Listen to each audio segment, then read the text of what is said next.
We had before us a president named Jagdeo. And let me say this. In 2012 it was, or 2010, his policies were analyzed by a man mouth who torn now, Freddie Kissoon.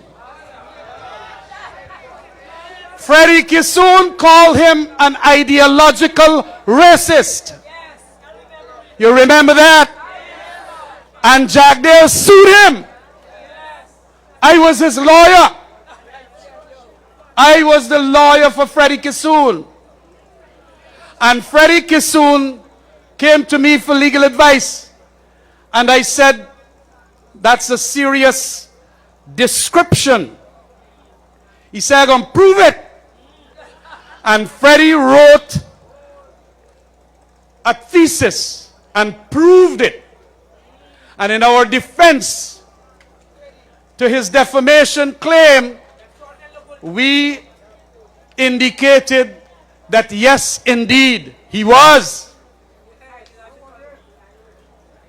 And he wrote a piece called Ethnic Power and Ideological Racism, comparing presidencies in Guyana.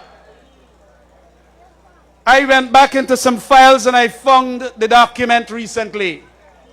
And with all that nonsense he writes, all that nonsense he talks about, he should realize that he cannot untether himself from the text that he wrote years ago.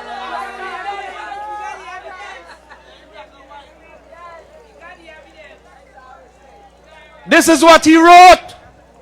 What this writer has found is the widespread use of ethnic preferences and ethnic discrimination on the part of the government of Guyana, to the extent that the evidence is beyond contradiction.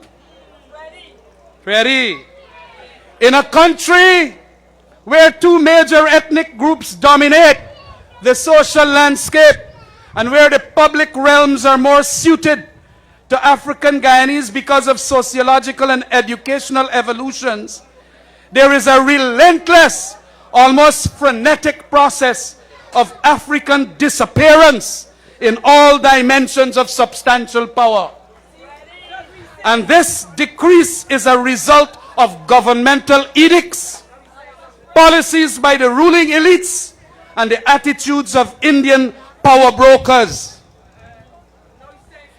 It is these kinds of circumstances one encounters invariably as one probes the existence of racism in the Jagdeo presidency.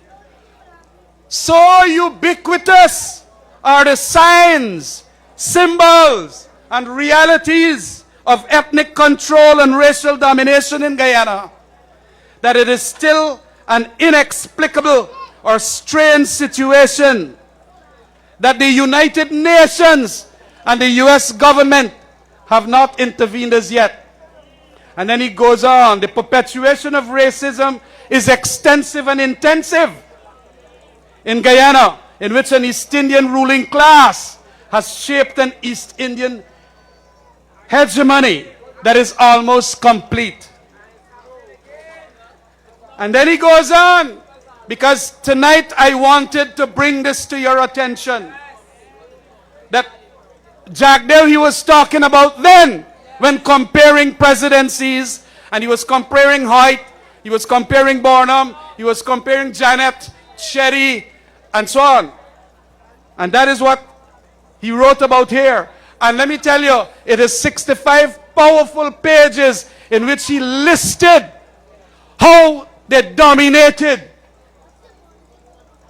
the public service, removing Afro-Guyanese and putting in Indo-Guyanese. He stated all of that here.